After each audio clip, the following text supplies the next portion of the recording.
I've got 2 tickets to paradise. Howdy ho. How's it going? It's your boy, the one and only customer services resident bad boy Adam Pecora here. Thanks for tuning in to Requiem for a Tuesday. Hope you're doing well. If you're not, sorry. I don't know. Good luck. We're talking Bullet Train today. That's really all I got in the card, so we'll see how that goes. Stick around. Let me do the plugs. Rate, review, and subscribe to Requiem for a Tuesday on Apple Podcasts, Spotify, and all the rest. Wherever you get them, go. I was actually going to try to do the whole thing as a song, but I'm already not gonna. So, that's that, I guess. Check out the merch, rfat.bigcartel.com. Totes, coasters for Justice's show, Microwave Minutes. Check that out, too. We got some pins, some stickers, some little guys. You want bigger stuff? Buy the little stuff. I'll buy the bigger stuff. You could buy the bigger stuff. Everybody wins. How's that sound? Music. We got Multiplex and WolfX streaming everywhere. Go listen. Let me know. What do you think? Not enough people listening to Google, that last Multiplex record. It's been almost a year. Come on now. Show us some love. You can follow me on Instagram at adam.rfat. And yeah. Rate, review, subscribe. Do it. Not enough reviews, especially on Spotify. We got to get those reviews up. They're not even displaying yet. So what's that about? That's got to mean there's less than 10. Right? Come on now. Anyway. I don't really care. Do it, don't do it. Do whatever you want. This is America, baby. And if you're listening from outside of America, then you better listen. Or we're coming for you. So let's get into Bullet Train. Let's get into it. Brad Pitt's new movie with Brian Tyree Henry of Atlanta fame. He's been in a lot of shit lately, so good for him. He is an excellent actor. Not that that's surprising. I mean, he's fantastic on Atlanta, of course. Speaking of Atlanta, season 4 is already about to drop. Still haven't finished season 3. Not loving it, I gotta say. So the plan now, I know I talked about it all summer. Oh, I'm going to watch it soon. The plan now is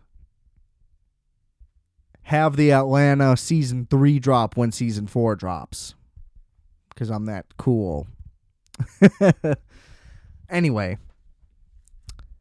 Big ensemble cast, a lot of names. You're like, oh shit, this should be cool. The trailer, ton of fun. Now you're worried with the trailers, like, am I seeing the whole movie? I can answer that firmly as a no. But is that necessarily a good thing? Not really. Because what they did was they basically put all the fun in the trailer, and the rest of it's a lot less fun than you would think. The things that are like goofy and hyper unrealistic are in all the wrong places, and the parts when they're serious are also in all the wrong places. It's just kind of a mess. It tonally doesn't exist. Like, there's nothing, there's no structure, there's no theme. Not, it's a dumb action movie. There really shouldn't be like thematic ties, I guess, at the core of the movie, but it just doesn't know what it wants to be. Does it want to be fun and stylish? Does it want to be campy? Does it want to be funny? Like, is it an action comedy? Is it an action that's funny? It's not clear. The biggest flaw of all is that there's no stakes the entire time. You don't feel any risk of anything at all. At any time. Let me explain why. I'm just going to break this down. As always, I'm going to name the whole plot of the movie, okay? I got to stop calling out spoilers. I feel like I didn't used to do that, and I started doing that. because I did like 3 episodes without spoilers ever, and now I'm like, I got to clarify it every time. No, we're talking about the movie. Okay? I had to do that therapeutically for me also. It's not just for you. You're also selfish. Okay. So I'm going to try to do this from memory, and then I'll read back when I need to. But basically, so the flaws kind of start off right away. Now, this isn't apparent at the time, but I think that right from the beginning of the movie, they make a huge mistake. So it just starts off with Brad Pitt. He arrives in Tokyo, I guess. I guess they don't show him arrive, but you know. Maybe he's already been there. I don't know.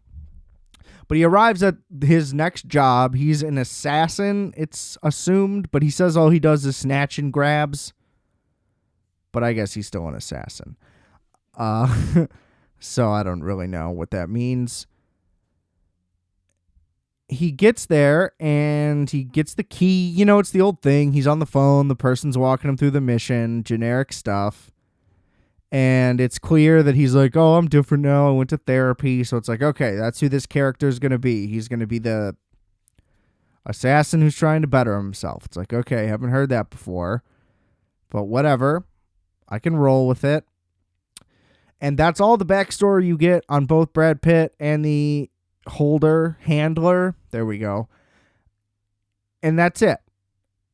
And the flaw in this, which I will explain as I get on, but every single character in this movie gets a full flashback backstory. Some of them get multiple.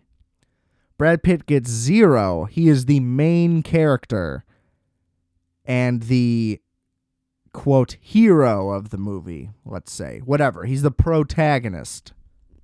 Which is the same thing, Adam. Okay. And so, yeah, we don't know anything about him other than he's in therapy. And he gets into wacky situations. But that's it.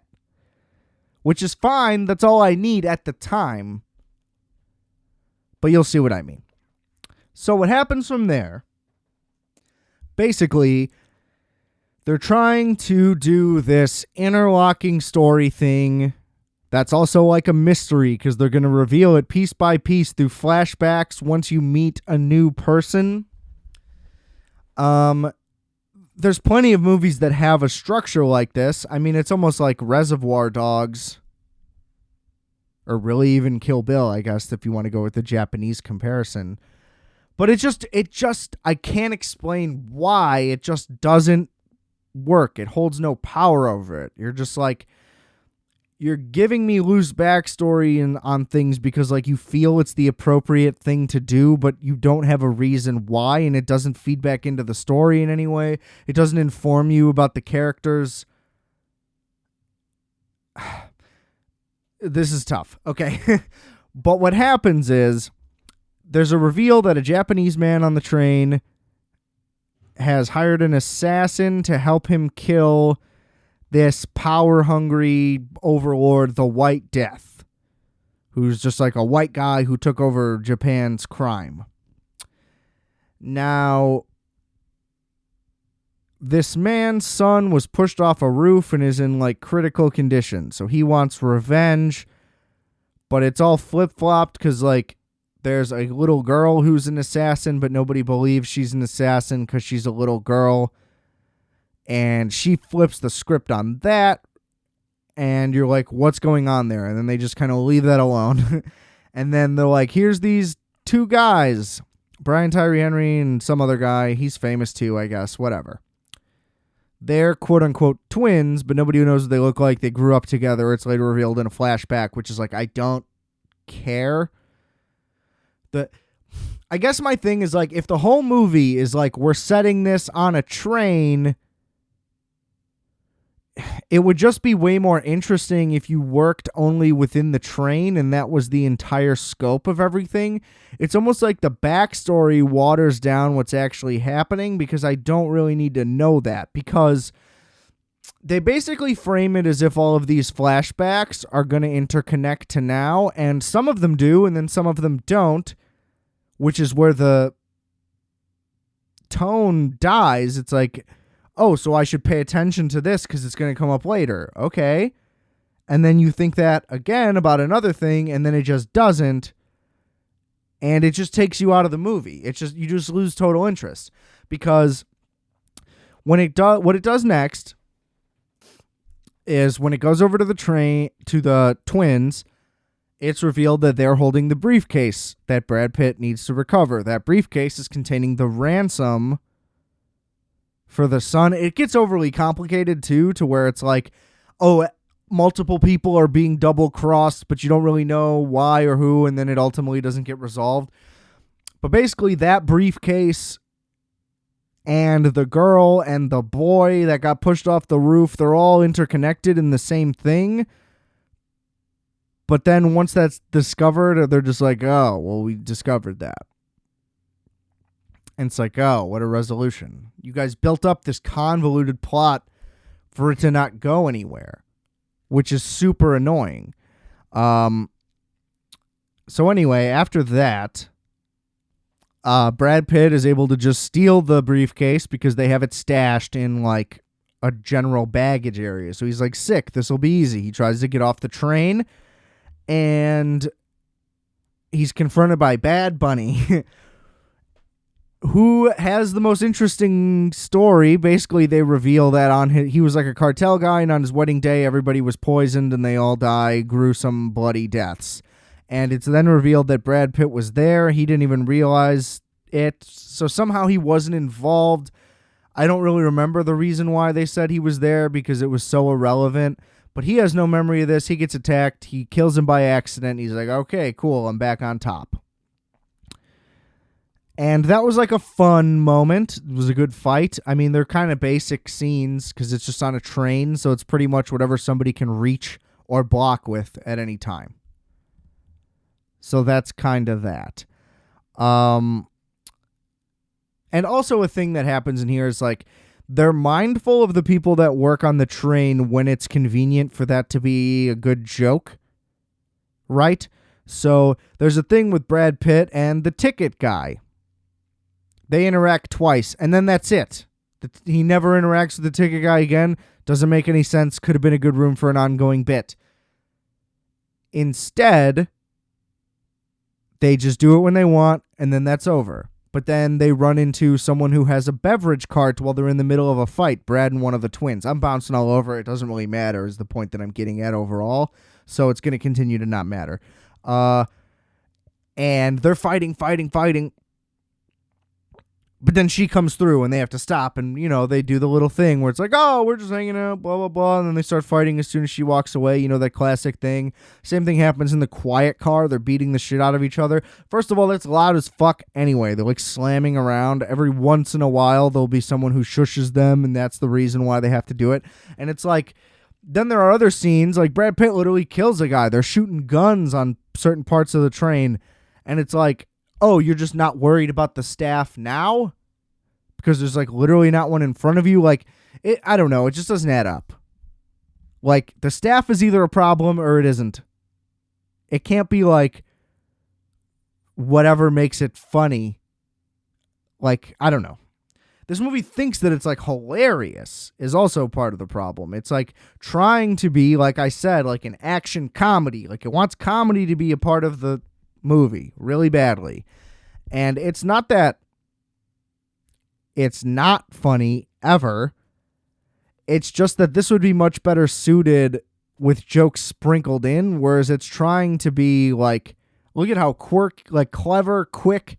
Look at all these quips that these assassins have. They're all just so funny all the time, but they're never dangerous seeming either.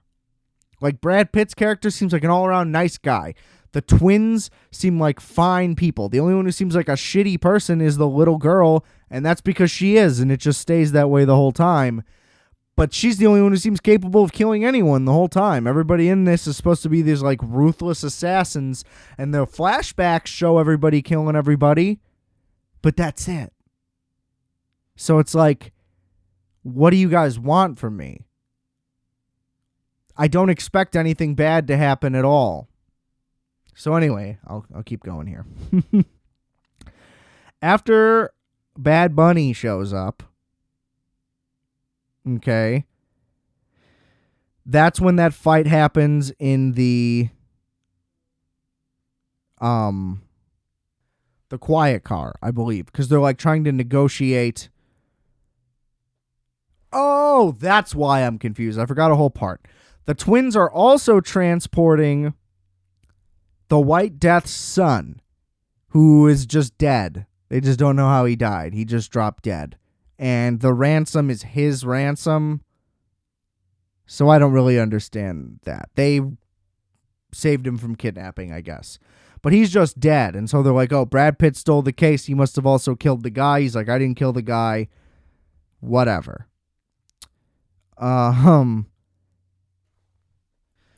Then basically the White Death's henchmen, they're like, oh, come prove that everything's good. So they step off the train. And then it's revealed that they're not good. So then at like each stop, there's people waiting for them. And then it's revealed that Zazie Beetz is also on the train, and she's another assassin who does it with poison. And basically, Brad Pitt thwarts everybody in fights by accident. And that's like the thing. But they present it as like, oh, Zazie Beetz was poisoning people secretly. That's how the White Death's son died. And it's like, that's not really that big of a reveal, though, because nobody cares why he died, and it also doesn't seem like it's going to matter. And then at the end, it doesn't matter. He's like, I didn't give a fuck about my son. Oh, wait, no. It's then revealed that she was hired by him to do it, which just makes the whole thing pointless. Regardless, the whole thing is pointless, is the point that I'm trying to get at here. Anyway, then the Asian guy whose son is in the hospital, his dad comes on, and it's revealed that his dad was some crime lord guy, and so he's gonna stop it and whatever. And basically everybody just succeeds. So it's just like, how bad could this guy be?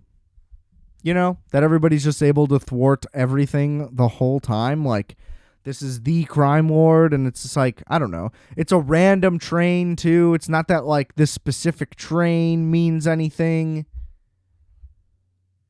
You know? It's not like, oh, there's a big shipment on this train. Like, that's really what it is. It's just like, nope. It's all just for this one briefcase with, like, $100,000 in it. Or $1 million. I don't know how much is in it. It doesn't matter, is the point. Like, there's never a stake for anyone. Because even when they're threatening the twins and whoever, oh, get off the train or we're going to kill everybody, they just get off the train and then they're fine.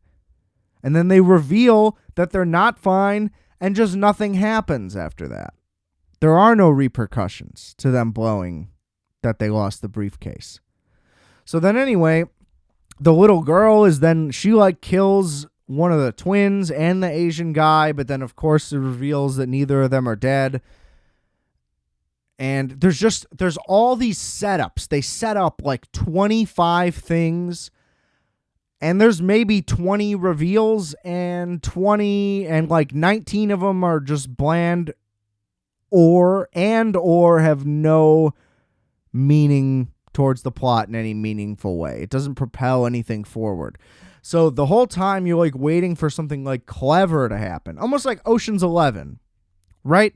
Where you're watching the heist happen and then it's revealed, oh wait, all of this was fake and it already happened, and the real heist we didn't even tell you about, here's the misdirect, right?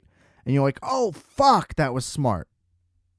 And if you don't like Ocean's 11, go fuck yourself, okay?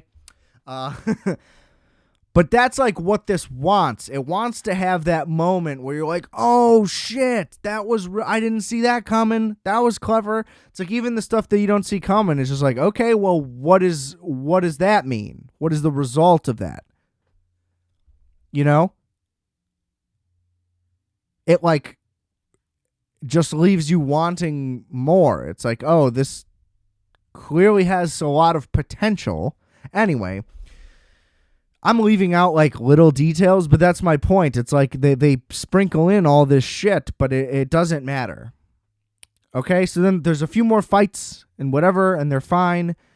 And then it just gets completely absurd where one of the twins gets kicked off the train by Brad Pitt, but then he sprints, catches up to it. It's a bullet train, and stands on the end, and he's able to just stand on the back of this train. Now, look, I'm no physics guy, but I don't think you're able to just stand on the back of a train going 300 miles an hour, or however fucking fast those trains go.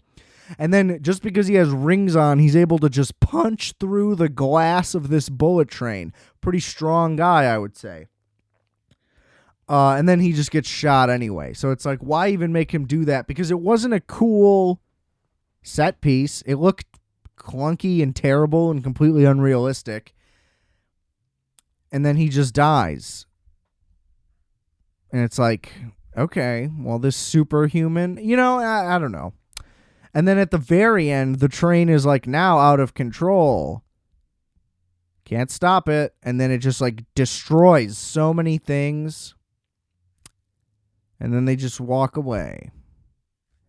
They kill the white devil, whatever his name is, like it's no problem. It's really easy. And then the handler is revealed to be Sandra Bullock. And it's like, great.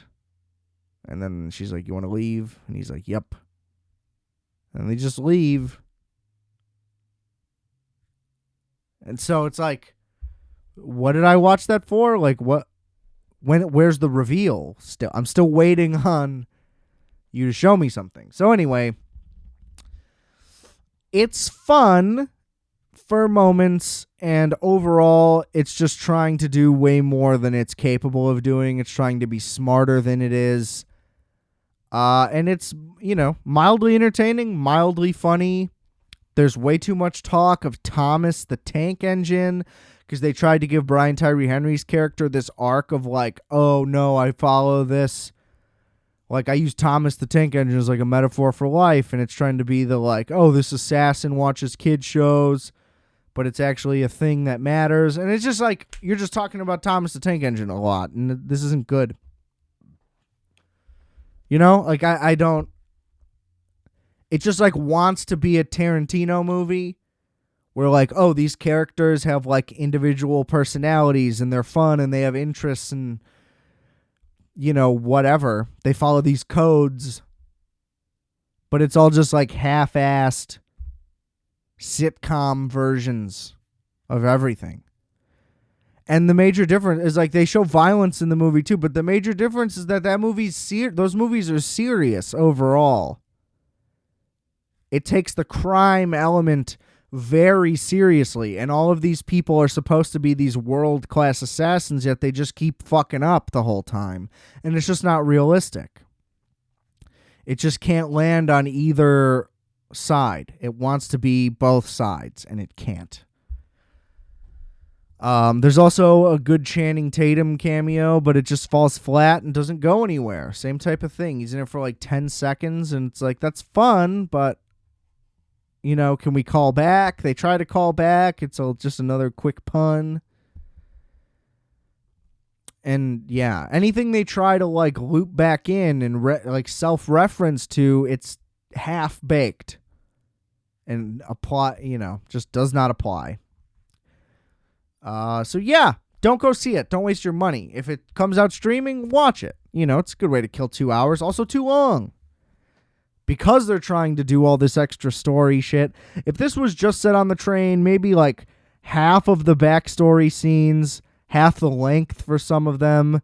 If anything, the stuff with the Asian kid and his dad, show that first as the backstory. And then we'll go in and we'll know about that already, because just bringing that guy on the train doesn't help me. You know what I mean? If we have that as the intro, then it's like, oh, here's the connection that this guy has. Now Brad Pitt comes in and gets on the same train as this guy. So we know that there can be a conflict there, but we don't. They choose to reveal it later which is like, why are you introing all these characters when you haven't even given an ounce of plot yet? You know? I also read a lot of criticisms of this movie for whitewashing. Look, I'm not saying that that's not a thing. It is a thing. I mean, Ben Kingsley played Gandhi. What a mismatch. Like, shit like that is a fucking nightmare. You know? The Last Samurai. I don't know if he's supposed to be playing a white guy in that movie, but either way, it just seems like there shouldn't be one, but I don't know anything about it. Shit like that is crazy, right? The problem that people have with this is just that the book was Japanese, is one thing that I read.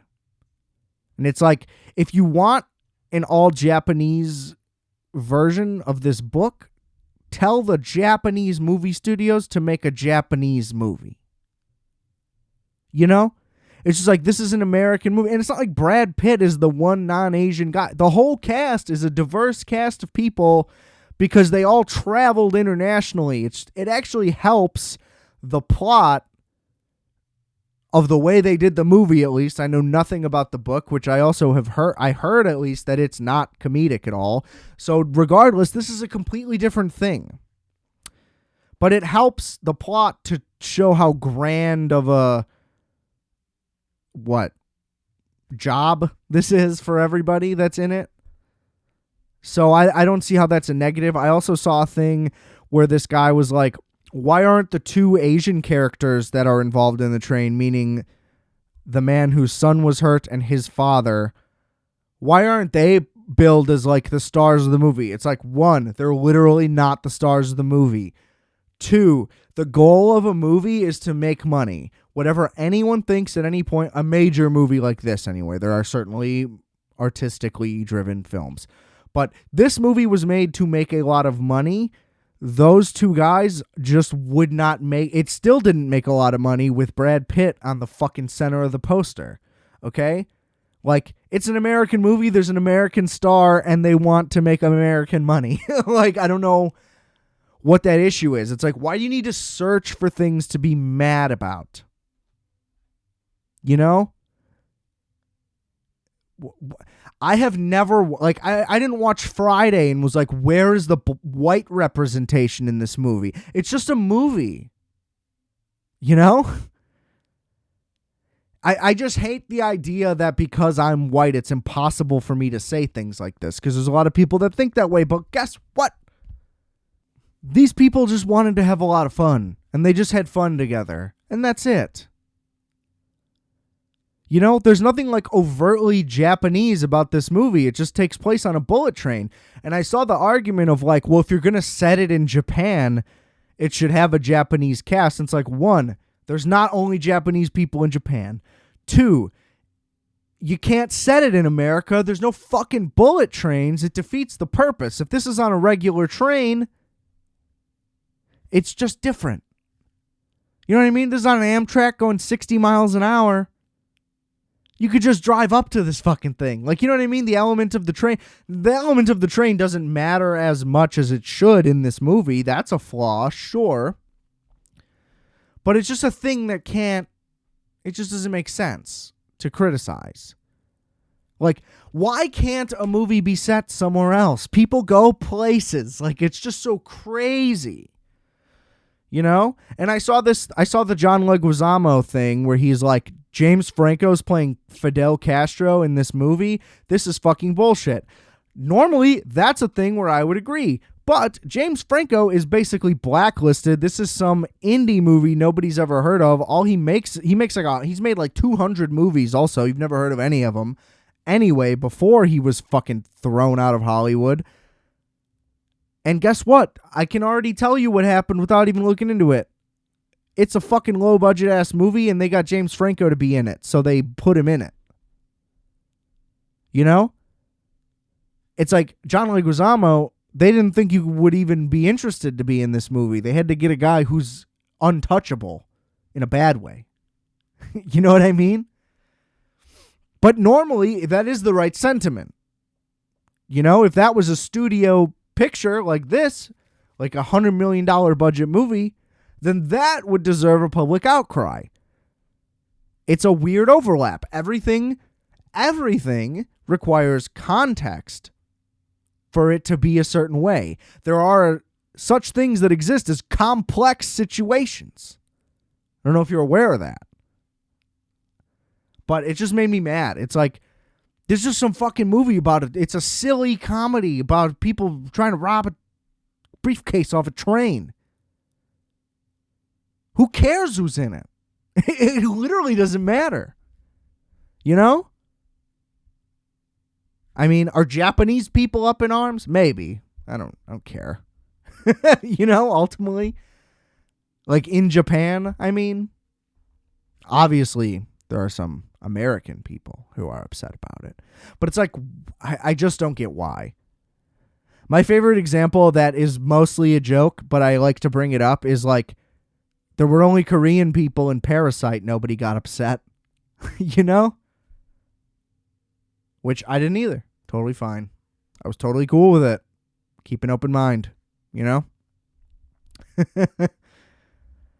But I don't know. I mean, it's like, I don't know. I'm not even going to try to keep going into it. But I just think that like those kind of critiques are so silly when it just like literally doesn't matter.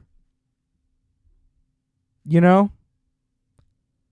They're in like a massive international city and it's about traveling, and it's just like, well, everybody in the book was Japanese. It's like, well, this isn't that book. Like, this is a completely different thing. It was adapted in a completely different way. You know what I mean? If you want an all Japanese cast, make a Japanese movie. Okay. Didn't think that was crazy. But hey, fire back at me. Make me go viral for being offensive or something stupid. I'll go on CNN. Okay. Actually, the ratings are terrible. Donnie was right. I'll go on something else.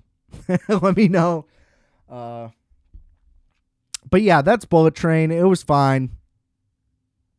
Much like this episode. It was fine, I guess. I listened to it, but whatever.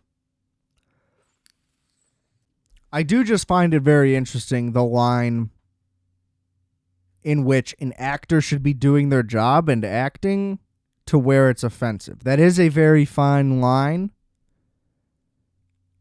And the public internet outcry doesn't, that they think that line's very firm. Whereas like, oh, this guy's not a Jew, he can't play a Jew. It's like, that's dumb. You know? But it's like, this guy's white, he can't play an Arab. It's like, that makes sense. You know? It just depends. I mean, unless the Arabic guy's white. You know? But you know what I mean? It's just like a weird thing. That doesn't compute. I don't know. Stop hiring British people to play Americans. How's that? No. Everybody's fine with it. Anyway, it's fine. I need to be reading a specific article to really get riled up. But yeah. Oh, no, I have one more. The same article that was upset that the Japanese guys weren't the stars of the movie was also like, oh, you think that all anime is just like Hello Kitty? Because the only, it's a 2-second clip that they show this like little anime show, which is clearly supposed to be like Hello Kitty, like a young children's like infant, like Blue's Clues type thing.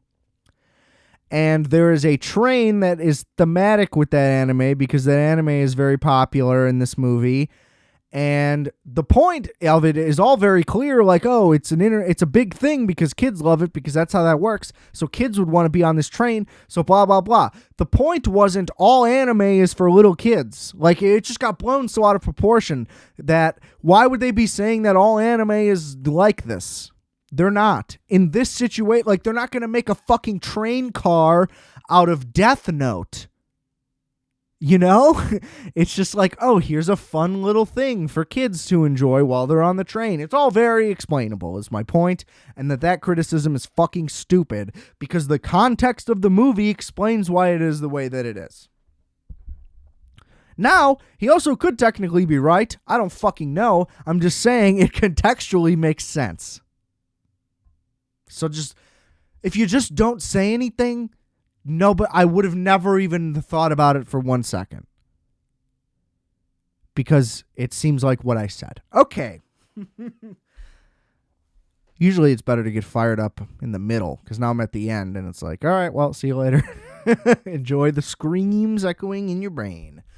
Rate, review, and subscribe to Requiem for a Tuesday. Please, please, please, let's get those numbies up, up, and up. Thanks for tuning in.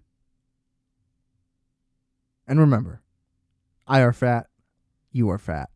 We are fat. Calculator.